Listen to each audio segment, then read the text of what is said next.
Hi friends, welcome to my channel. ഇന്ന് healthy ആയിട്ടുള്ള ചക്കപ്പഴം വെച്ചിട്ട് ഒരു കോഴിക്കോട്ട ഉണ്ടാക്കിയാലോ. അപ്പോൾ അതെങ്ങനെ ഉണ്ടാക്കുന്നതെന്ന് നോക്കാം. അപ്പോൾ നമുക്കിത് എങ്ങനെ ഉണ്ടാക്കുന്നതെന്ന് നോക്കാം.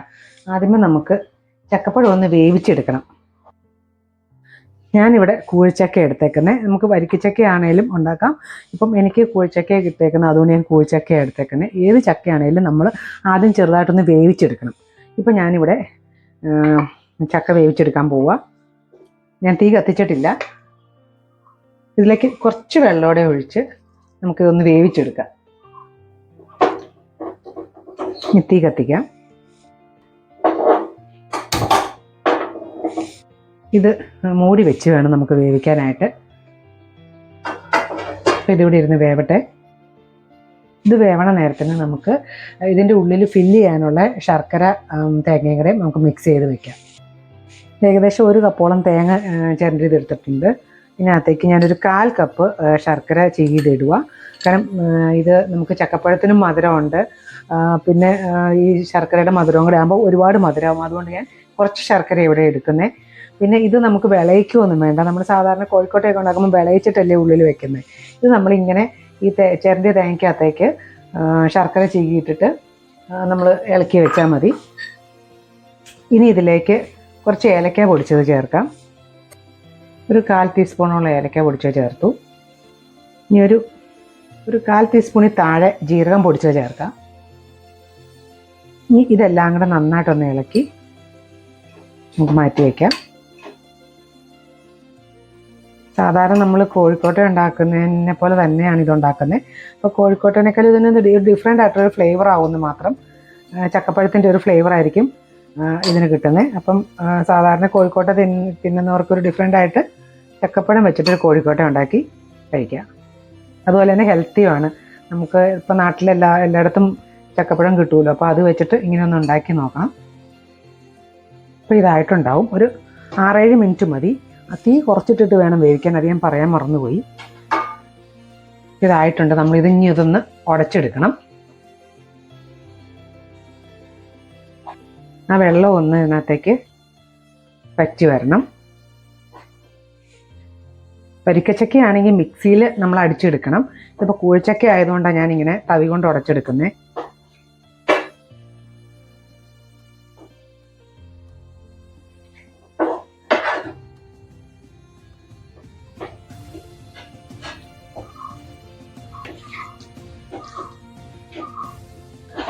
നന്നായിട്ട് ഉടച്ചെടുക്കണം. മിക്സിയിൽ വേണമെങ്കിൽ അടിച്ചെടുക്കാം, പക്ഷെ ഞാനിവിടെ തവി വെച്ചിട്ട് ഒടിച്ചെടുക്കുക. വരിക്കച്ചക്ക ആണെങ്കിൽ എന്താണെങ്കിലും മിക്സിയിൽ അടിച്ചെടുക്കണം. അപ്പോൾ ഇത് ആയിട്ടുണ്ട്. തീ നിർത്തിയിട്ടില്ല, തീ കുറച്ചിട്ടിട്ടാണ് നമ്മൾ ഉടച്ചെടുക്കുന്നത്. ഇനി നമ്മളിതിലേക്ക് അരിപ്പൊടി ചേർക്കുക. ഞാനിവിടെ വറുത്ത അരിപ്പൊടി ചേർക്കുന്നത്. നമ്മൾ പച്ച അരിപ്പൊടി ആണെങ്കിൽ അതൊന്ന് വറുത്തിട്ട് വേണം ചേർക്കാനായിട്ട്. നമ്മളിപ്പോൾ പത്തിരിക്കൊക്കെ മേടിക്കുന്ന അരിയില്ലേ, ആ അരിപ്പൊടിയാണ് ചേർക്കുന്നത്. അപ്പോൾ ഇതിനിപ്പോൾ മെഷർമെൻറ്റ് അങ്ങനെ എനിക്ക് പറയാൻ പറ്റില്ല. ഇപ്പോൾ ചക്കയ്ക്കൊക്കെ വെള്ളത്തിൻ്റെ അംശം കൂടുതലുള്ളതാണെങ്കിൽ അതനുസരിച്ച് വേണം നമ്മൾ പൊടി ഇടാനായിട്ട്. അപ്പോൾ ഞാനിവിടെ ഏതായാലും ഒരു കപ്പ് നിറച്ച് എടുത്ത് വെച്ചിട്ടുണ്ട്. ഇത് ഞാനൊരു 1/4 കപ്പ് ഇട്ട് നോക്കാം. എന്നിട്ട് എത്ര വേണമെന്ന് നമുക്ക് അന്നേരം അറിയാലോ. ഒരു 1/4 കപ്പ് ഞാനിപ്പോൾ ഇട്ടു. ഇനി ഇതൊന്ന് കുഴച്ച് നോക്കാം. പോരെങ്കിൽ കുറച്ചുകൂടെ നമുക്ക് പൊടി ആഡ് ചെയ്യാം. തീ കുറച്ചിട്ടിട്ട് വേണം ചെയ്യാനായിട്ട്. ഇതിന് ഇത്രയും മതി. ഒരു 1/4 കപ്പ് നമ്മൾ വറുത്ത പൊടി ആഡ് ചെയ്തു. ഇത്രയും മതി. ഇനി തീ ഒന്ന് നിർത്തുവാണ്. എന്നിട്ട് ഇത് ആറിയിട്ട് വേണം നമ്മൾ കൈകൊണ്ട് കുഴച്ചെടുക്കണം. അപ്പോൾ തീ നിർത്തുവാണ്. ഇനി ഇത് ആറട്ടെ. ഇപ്പോൾ ഇത് ആറിയിട്ടുണ്ട്. ഇനി നമുക്ക് കൈകൊണ്ട് നന്നായിട്ട് കുഴച്ചെടുക്കാം.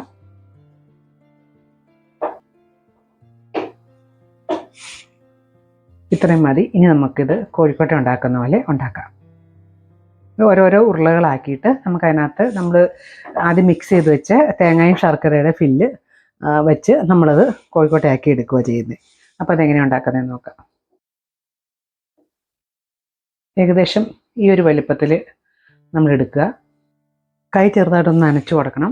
എന്നിട്ട് നമ്മൾ കോഴിക്കോട്ടയ്ക്ക് നമ്മൾ ആക്കുന്ന പോലെ പരത്തിയെടുക്കണം.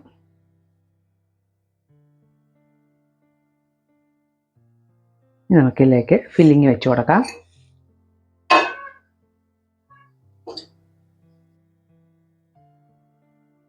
ഇത്രയും മതി.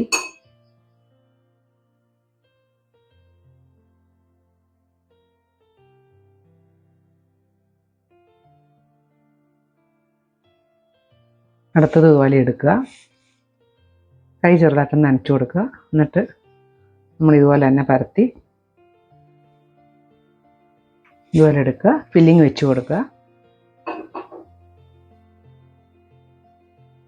ഇത്രയും മതി. നല്ല മധുരം വേണ്ടവർക്ക് കുറച്ച് ശർക്കരയോടെയും നമ്മൾ തേങ്ങയുടെ കൂടെ ചേർത്താൻ കേട്ടോ.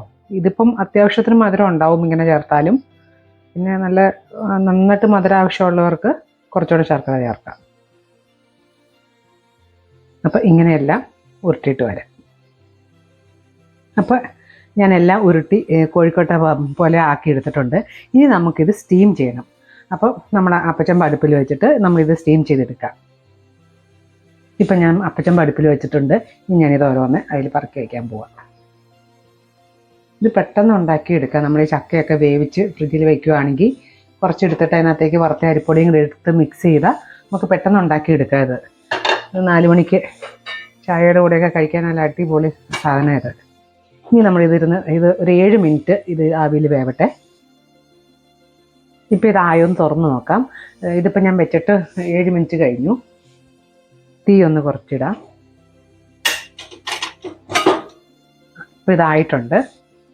പാത്രത്തിലേക്ക് മാറ്റാം.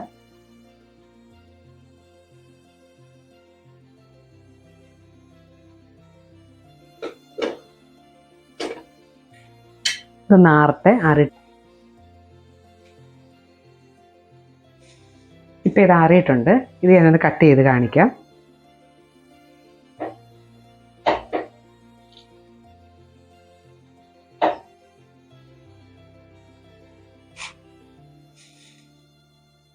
കണ്ടോ, അതിൻ്റെ ഉള്ളിലെല്ലാം നല്ലതായിട്ട് ഫില്ലായിട്ടുണ്ട്.